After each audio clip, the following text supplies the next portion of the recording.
11135. Mahasiswa semester 6 dengan jurusan Hukum Ekonomi Syariah, Fakultas Syariah. Sebelumnya, yang terhormat Bapak Zaini Fajar Sidik SHMH selaku sebagai dosen pengampu mata kuliah Hukum Penanaman Modal kelas 6J. Sebelumnya izinkan saya untuk menjawab 4 soal esai yang dapat saya pahami. Soal yang pertama itu menjelaskan mengenai asas-asas hukum penanaman modal yang berlaku di Indonesia. Jadi dalam asas-asas hukum penanaman modal di Indonesia itu diatur dalam Undang-Undang Nomor 25 Tahun 2007 yang menjadikan pedoman dalam pelaksanaan investasi baik oleh investasi dalam negeri maupun investasi asing. Lalu apa saja asas-asas hukum penanaman modal yang berlaku di Indonesia? Yang pertama itu mengenai kepastian hukum, yang mana dalam kepastian hukum pemerintah menjamin adanya aturan yang jelas, adil, dan tidak berubah-ubah secara mendadak agar investor yang merasa aman dalam berinvestasi. Contohnya adanya peraturan yang melindungi hak dan investor dari tindakan yang sewenang-wenang.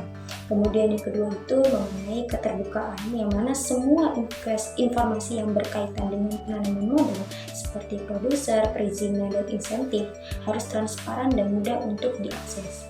Contohnya seorang investor itu dapat mengetahui dengan jelas pajak atau insentif apa saja yang berlaku. Kemudian adanya akuntabilitas. Nah, dalam setiap kebijakan dan tindakan dalam penanaman modal itu harus dapat dipertanggungjawabkan kepada publik dan harus sesuai dengan aturan hukum yang berlaku. Contohnya, apabila pejabat yang menjalankan wewenang dalam berinvestasi itu bisa dikenakan sanksi hukum. Kemudian yang keempat itu mengenai kesetaraan perlakuan atau disebut non-discrimination. Seorang investor dalam negeri dan investor asing itu harus mendapatkan perlakuan yang sama kecuali ketentuan lain oleh undang-undang. Jadi yang dimaksudkan bahwa baik investor asing maupun domestik itu bisa memiliki saham dalam perusahaan tertentu sesuai dengan regulasi yang berlaku. Kemudian yang kelima itu mengenai keberlanjutan. Dalam penanaman modal itu harus memperhatikan keberlanjutan ekonomi sosial, lingkungan agar memanfaatkan dirasakan dalam jangka panjang. Yang investor itu harus memperhatikan aspek lingkungan dan tidak boleh melakukan eksploitasi sumber daya alam secara berlebihan. Kemudian yang keenam itu mengenai keadilan efisiensi, yang mana semua investor itu mendapatkan kesetaraan yang sama untuk berusaha secara adil, efisien, tanpa hambatan yang tidak perlu, sehingga tidak boleh ada praktek monopoli yang merupakan yang dirugikan investor lain. Kemudian yang ke-8 itu mandiri. Apa itu? Jadi dalam investor itu yang dilakukan itu harus mendukung kemandirian ekonomi nasional dan mengurangi ketergantungan pada pihak asing. Contohnya itu dalam penggunaan tenaga kerja lokal, tenaga dalam bahan baku, dan negara lain yang diutamakan. Kemudian yang ke-9 itu mengenai keseimbangan antara kepentingan nasional dan daerah.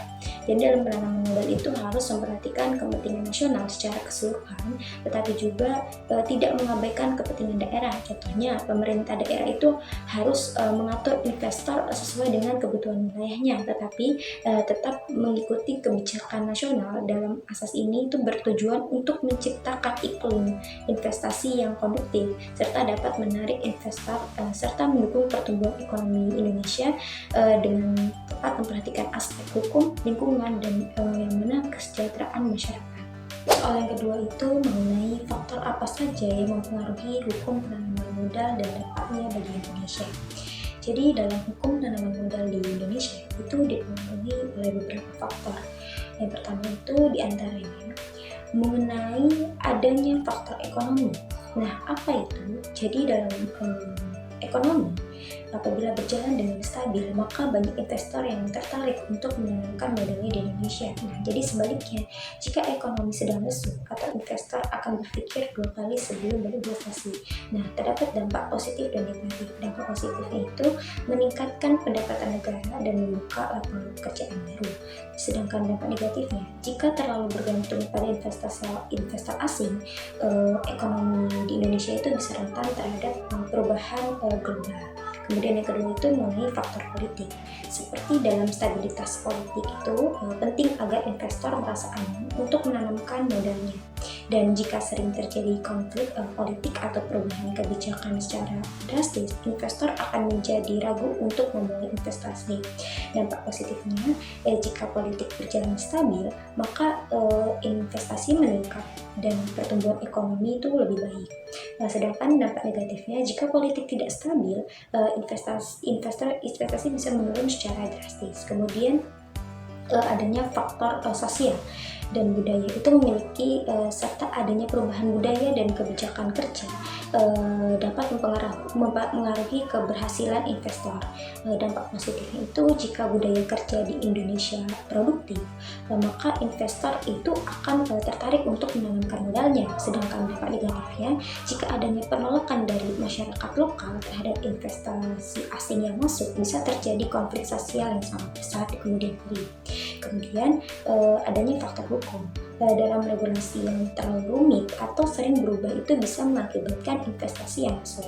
Dampak positifnya, jika regulasi jelas dan stabil, maka investor itu merasa nyaman untuk menginvestasikan. Negatifnya itu, jika regulasi sering berubah-ubah, maka investor akan enggan untuk berinvestasi di Indonesia. Selanjutnya, soal yang ketiga itu menjelaskan jenis penanaman modal dan persaingannya. Jadi dalam Undang-Undang Nomor 25 Tahun 2007 itu terdapat dua jenis utama penanaman modal. Di antaranya yang pertama itu mengenai penanaman modal dalam negeri atau disebut dengan PMDM. Apa itu? Jadi adanya investasi yang dilakukan oleh warga negara Indonesia atau perusahaan dalam negeri. Nah, contohnya itu seperti perusahaan Indofood yang mana menginvestasikan dan modalnya untuk membangun pabrik baru di daerah Jawa Barat. Kemudian yang selanjutnya itu mengenai penanaman modal asing atau disebut dengan PMA. Jadi dalam investasi yang dilakukan oleh individu atau perusahaan asing, baik sebelumnya asing atau bekerja sama dengan pihak lokal atau dalam negeri. Contohnya seperti perusahaan Toyota yang mana dari Jepang mendirikan pabrik di wilayah Indonesia. Oleh karenanya, dari keduanya itu memiliki persamaan antara PMDM dan PMA.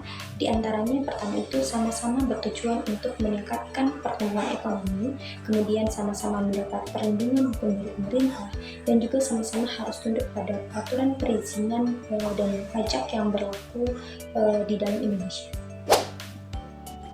Kemudian soal yang keempat itu mengenai risiko investor asing dan solusinya. Jadi, apabila investor asing yang menanamkan modal di Indonesia itu menghadapi beberapa risiko. Biasanya di antara yang pertama itu mengenai ketidakstabilan regulasi. Nah, jadi apa itu? Dalam kebijakan bisa berubah secara tiba-tiba, misalnya pajak baru atau pembatasan investasi. Solusinya, maka investor itu harus bekerja sama dengan penasihat hukum lokal atau hukum Indonesia untuk memahami regulasi terbaru. Kemudian yang kedua, adanya birokrasi yang rumit, seperti dalam proses perizinan investasi di Indonesia itu yang mana terkadang masih lambat dan berbelit. Solusinya dengan menggunakan layanan OSS untuk mempercepat suatu perizinan. Kemudian yang ketiga itu adanya persaingan dengan perusahaan lokal. Nah, dalam persaingan perusahaan asing yang masuk, maka perusahaan lokal itu bisa menjadi persaingan yang kuat karena sudah lebih memahami pasar. Sehingga solusinya investor asing itu bisa bermitra dengan perusahaan lokal agar lebih mudah untuk menembus pasar Indonesia. Kemudian yang keempat itu ketidakpastian politik dan keamanan. Jika situasi politik atau keamanan yang tidak stabil dapat menghambat investasi. Solusinya investor itu dapat mengusahakan investasi atau memiliki lokasi yang lebih aman. Kesimpulannya, jadi dari 4 soal UTS di atas itu dapat disimpulkan bahwa dalam hukum penanaman modal di Indonesia itu didasarkan pada asas kepastian hukum, keterbukaan, dan keberlanjutan. Kemudian mengenai regulasi investasi dipengaruhi oleh faktor ekonomi, politik, sosial, dan hukum. Sedangkan jenis penanaman modal itu terdiri dari PMDN dan PMA yang memiliki persamaan dalam perlindungan hukum. Sedangkan dalam investasi asing mendapati beberapa risiko seperti ketidakstabilan regulasi dan persaingan bisnis, namun bisa diatasi dengan strategi yang lebih tepat. Mungkin cukup sekian penjelasan materi yang dapat saya sampaikan. Dari pemahaman yang saya dapat, apabila terdapat tutur kata serta penyampaian yang kurang tepat, saya mohon maaf yang sebesar-besarnya.